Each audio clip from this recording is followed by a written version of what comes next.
Not to be a downer, but I wanted to talk a tiny bit about the Netflix Texas Chainsaw Massacre reboot, sequel, whatever. Um, I remember when they were promoting it with the trailers and the scene where Leatherface gets on the bus.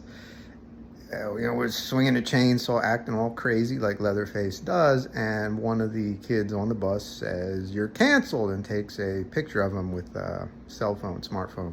I'm going by memory, so if I'm missing details, forgive me. The part that I'm not missing is, when it comes from a writing and a tension and a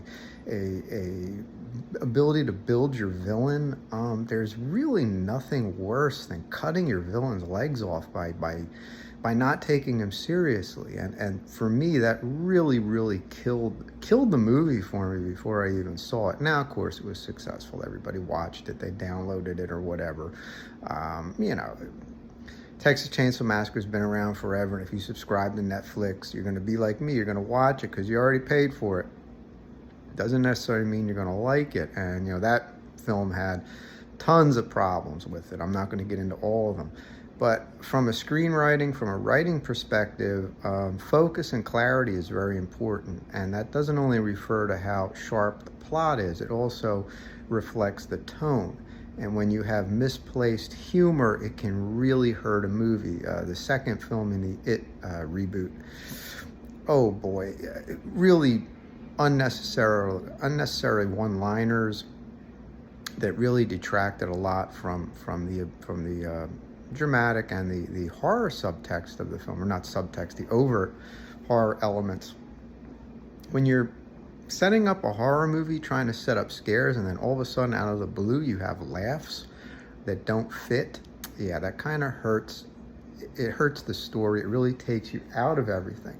Now, if you want to see great examples of where humor and horror work well, and there are quite a few of them, Abbott and Costello Meets Frankenstein is the quintessential classic horror comedy, because Abbott and Costello are funny. They are the ones who find themselves in an absurd situation and they act absurdly. Everyone else is playing it straight. The monsters, there's some scenes that are humorous with the monsters, but the monsters are never portrayed as being stupid, silly, dopey, or dumb.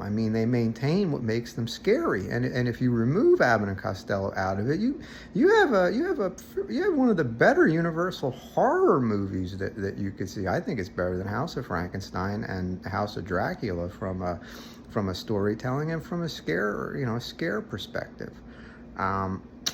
American Werewolf in London's another classic. Now, that was a screenplay that everyone hated or liked, but didn't really think that it should be produced, because they said, well, it's all this horror and all this comedy. Well, they don't go well together. Yes, they do in that film, because David Naughton does find himself in a lot of wacky situations, and yeah, the humor's a little over the top, but when the werewolf shows up, it's serious. It's horror time. They never, ever cut the legs off of the werewolf.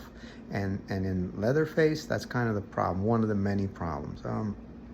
So if you're going to put a horror script or a horror story together, word to the wise, it's humor and humorous elements. They have their place, but they have to complement the horror, and they can't detract from it, or else your horror movie, horror is built around anxiety, it's built around tension, it's built around frights, and you don't really want something that detracts from that, because then you don't have a horror movie, and quite honestly, you don't really have enough of a comedy, and you just end up with a disjointed film.